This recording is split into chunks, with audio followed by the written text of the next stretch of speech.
आत्मनिर्भर भारत रोजगार योजना, ये बहुत ही इंपॉर्टेंट योजना है जो भारत सरकार के द्वारा लाया गया है। इसमें जो भी नए एम्प्लॉय जुड़ेंगे किसी भी कंपनी में तो उन्हें ईपीएफ के रूप में 24% यानी 24% दिया जाएगा।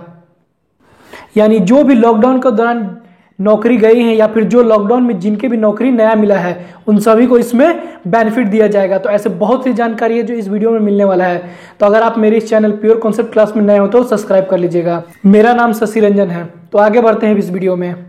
लॉकडाउन में वित्त मंत्री निर्मला सीतारमण ने ये अनाउंसमेंट किया था जब आत्मनिर्भर भारत योजना जो लॉन्च किया था, उसी योजना के अंतर्गत इन्होंने आत्मनिर्भर भारत रोजगार अभियान चलाया था ताकि जो भी लॉकडाउन के दौरान में जिनकी भी नौकरियां गई थी उन सभी को इसमें बेनिफिट दिया जा सके। क्योंकि सरकार को पता था कि लॉकडाउन के ड्यूरेशन में बहुत सारे लोगों के जॉब इसमें चले जाएंगे, खासकर वो लोग जो भी इनफॉर्मल सेक्टर में डायरेक्टली रूप से काम करते हैं उन सभी का जॉब जाने वाला है। क्योंकि ये जो आंकड़े ये ऑटोमेटिक निकलना शुरू हो गए थे, ये सरकार खुद इसको भी एनालाइज कर रही थी। इसी चीज को देखते हुए भारत सरकार ने आत्मनिर्भर भारत योजना को लॉन्च किया। जब मई में उन्होंने प्रेस कॉन्फ्रेंस किया था तो उन्होंने बताया था कि ये 30 जून 2021 तक चलेगा, लेकिन बाद में अब इसको एक्सटेंड करके 2 साल के लिए बढ़ा दिया गया, यानी 2023 तक इस योजना को चलाया जाएगा।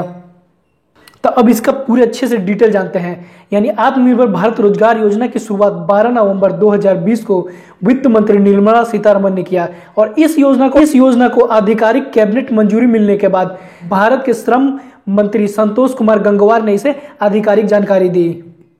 तो आने वाले समय में जितने भी फॉर्मल और इनफॉर्मल प्राइवेट सेक्टर है उन सभी में रोजगार का अवसर, यानी जितने भी जॉब जिन लोगों के गए थे वहां पे जॉब अपॉर्चुनिटी करने का भी इसमें प्रावधान किया गया है। और इस योजना के अंतर्गत कंपनियों को नियुक्त करने का भी प्रोत्साहन किया गया है ताकि इस योजना के अंतर्गत सरकार द्वारा 2 साल तक कंपनियों और उनके यूनिट है उनके द्वारा जो भी नई रिक्रूट किए जाएंगे उनके लिए ईपीएफ कर्मचारियों की नियुक्ति और साथ में सरकार द्वारा 12% की सब्सिडी दी जाएगी। बहुत सारी कंपनियां ऐसी जो लॉकडाउन में लोगों की जॉब नहीं छीनी है, पर शुरुआत में उन्होंने सैलरी तो दिया लेकिन बाद में वो उनका खुद का कंपनी का इनकम नहीं था, इसके वजह से उन सबको जॉब से निकालना पड़ गया।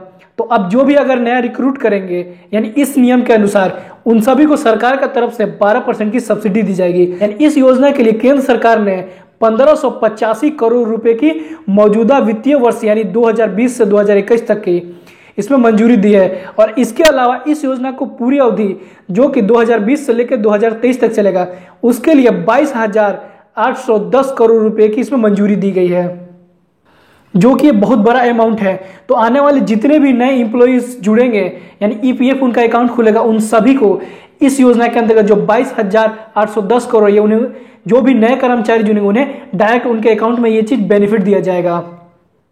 इस योजना में कंपनी यानी जो एम्प्लॉय है और एम्प्लॉयर है उन दोनों का इसमें ख्याल रखा गया है। जिन लोगों के लॉकडाउन की वजह से जॉब चला गया है उन सभी को इस योजना के अंतर्गत लाया जाएगा ताकि उन्हें दोबारा से उनको जॉब में जोड़ा जा सके और जो नए भी जुड़ेंगे उन सभी को इसमें लाभ मिलेगा। क्योंकि जैसे जैसे लॉकडाउन हटते गया वैसे वैसे बेरोजगारी की समस्या बढ़ गई है। तो इसको देखते हुए सरकार ये कोशिश की कि जितने भी कंपनियां हैं या जितने भी इनफॉर्मल या फॉर्मल सेक्टर है उन सभी में दोबारा से काम स्टार्ट हो सके और जो भी हमारा इकोनॉमी स्लो डाउन था वो फिर से रफ्तार पकड़ सके और ज्यादा से ज्यादा लोगों को इसमें रोजगार मिल सके और नौकरी मिल सके और वो भारत की अर्थव्यवस्था में अपना सुधार का एक रास्ता निकाल सके।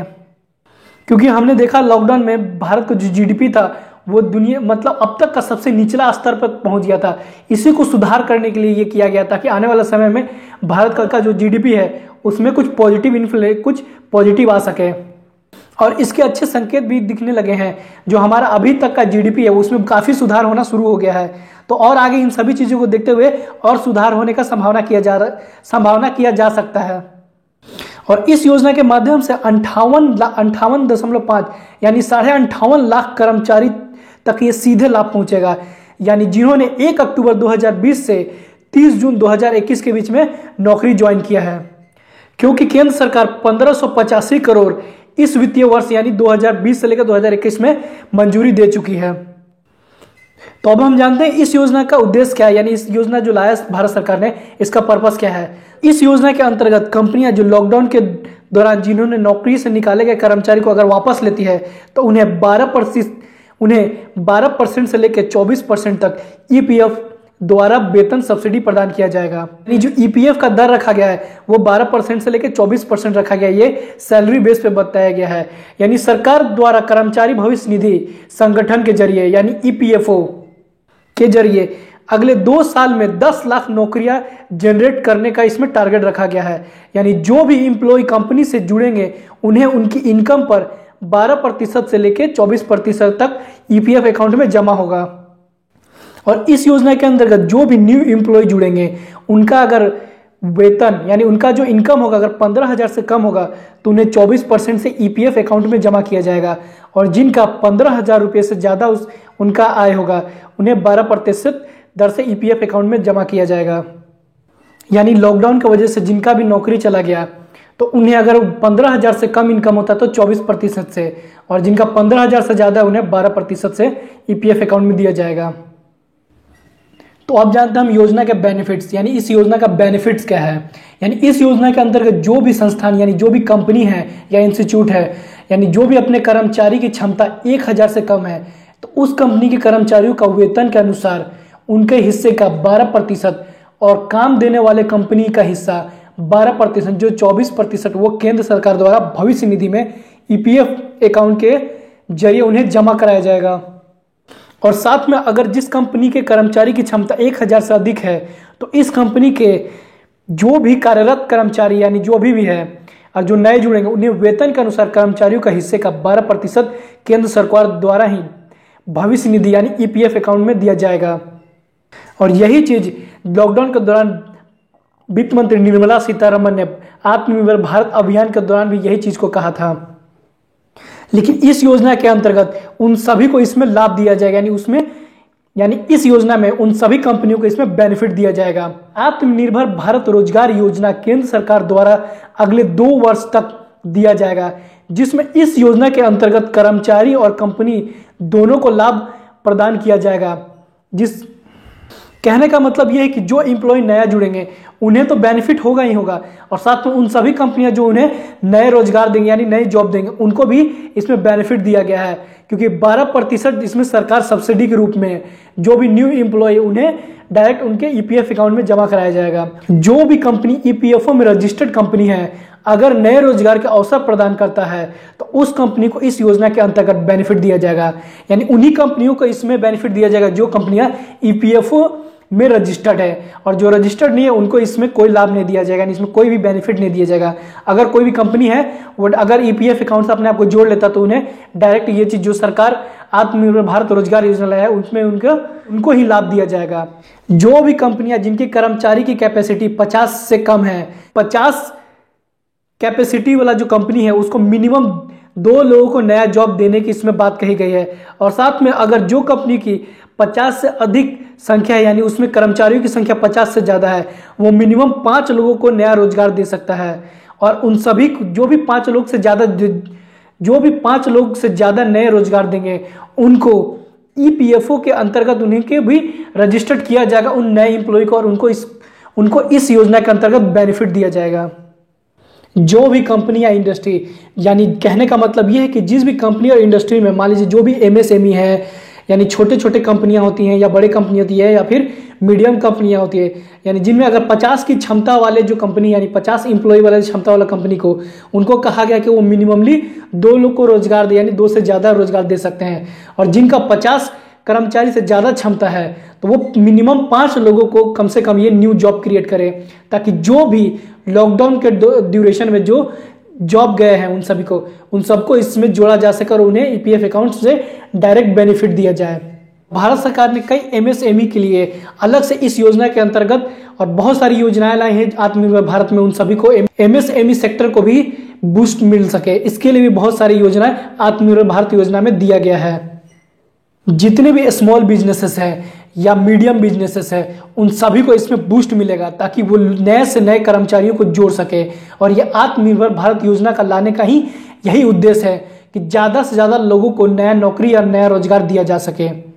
और साथ में उन सभी कंपनियां जो अभी तक ईपीएफओ अकाउंट के जरिए रजिस्टर्ड नहीं है, उन सभी को इसमें जोड़ने का भी बात कहा गया, ताकि वो सभी कंपनियां अगर अपने आप को ईपीएफओ के अंतर्गत रजिस्टर्ड कराते हैं तो उन सभी को इसमें बेनिफिट दिया, डायरेक्टली उन्हें ही बेनिफिट दिया जाएगा। और इससे ये भी होगा कि सरकार के सामने जो इकोनॉमी का जो चैलेंज है वो भी धीरे धीरे कम हो पाएगा और हमारा जो जीडीपी है उनमें भी काफी सुधार हो पाएगा। क्योंकि लॉकडाउन की वजह से जो जीडीपी में इतनी बड़ी गिरावट थी, तो सरकार के सामने भी ये बहुत बड़ा चैलेंज था कि कैसे हमारी इकोनॉमी को सही तरीके से बूस्टअप करें और इकोनॉमी को सही कैसे पटरी पर लाएं, ताकि हमारा इकोनॉमी अच्छे से चल सके और लोगों को ज़्यादा से ज़्यादा रोजगार मिल सके। और जितने भी आसपास जिनके भी आर्थिक नुकसान हुआ या आर्थिक तंगी झेला है, ताकि उन्हें भी बूस्ट मिल सके और वो भी दोबारा से अपने आप को रिकवर कर सके और आने वाले समय में अपना भारत के इकोनॉमी यानी जीडीपी में अपना कंट्रीब्यूट कर सके। और एक इम्पॉर्टेंट चीज़ मैं बता देता हूँ कि इसमें इंपॉर्टेंट जो डॉक्यूमेंट दिया जाएगा, यानी इस स्कीम के जरिए जो इंपॉर्टेंट डॉक्यूमेंट लगेंगे आपके, इसमें आधार कार्ड और जो एम्प्लॉय की सैलरी पर मंथ जो सैलरी होगी जो 15,000 से कम होगा वो रिसिप्ट, साथ में जो नए एम्प्लॉय होंगे उनका ईपीएफओ के अंतर्गत रजिस्टर्ड कराए। ये सारा प्रोसेस ऑनलाइन के जरिए आप करा सकते हैं और ये सारा ऑफिशियल वेबसाइट जो मैं यहाँ पे मेंशन कर देता हूँ। ईपीएफओ की जो आधिकारिक वेबसाइट है, जो ऑफिशियल वेबसाइट है www.epfindin.gov.in यानी epfoindia.gov.in पे जाके आप लॉगिन कर आप ऑनलाइन ही इसमें रजिस्टर कर सकते हैं अपने एम्प्लॉय का, और साथ में पूरा एम्प्लॉय का डिटेल दे दीजिएगा जो इसमें आपको ऑनलाइन ऐड करना होगा। और ऐड करने के साथ में ये चीज़ क्रिएट हो जाएगा और उन सभी को इसमें बेनिफिट मिलना चालू हो जाएगा। तो ऐसे बहुत सारी योजनाएं मैंने अपने इस योजना सीरीज में चलाया है। अगर आप और अन्य योजनाओं के बारे में जानना चाहते हैं, आत्मनिर्भर भारत योजना भारत सरकार 3 फेजों में लाई है, तो उन सभी को आप मेरे प्रीवियस वीडियो में जाकर देख सकते हैं। मेरे चैनल के योजना सीरीज में आप जाकर आत्मनिर्भर भारत योजना के बारे में देख सकते हैं और कितने सेक्टरों को उसमें बेनिफिट दिया गया, उस सभी मैंने उस योजना सीरीज के आत्मनिर्भर भारत योजना सीरीज में मैंने पूरे के पूरे कंप्लीटली वीडियो में अपना एनालाइज किया और उन्हें बताया, तो उसको जरूर जाके देखें। तो आज के लिए बस इस वीडियो में इतना ही। अगर मेरे चैनल पे आप न्यू हो तो इसको प्लीज सब्सक्राइब कर लीजिएगा और इस वीडियो को ज्यादा से ज्यादा लोगों तक शेयर कीजिएगा ताकि ये सबको जानकारी मिल सके। Thank you for watching.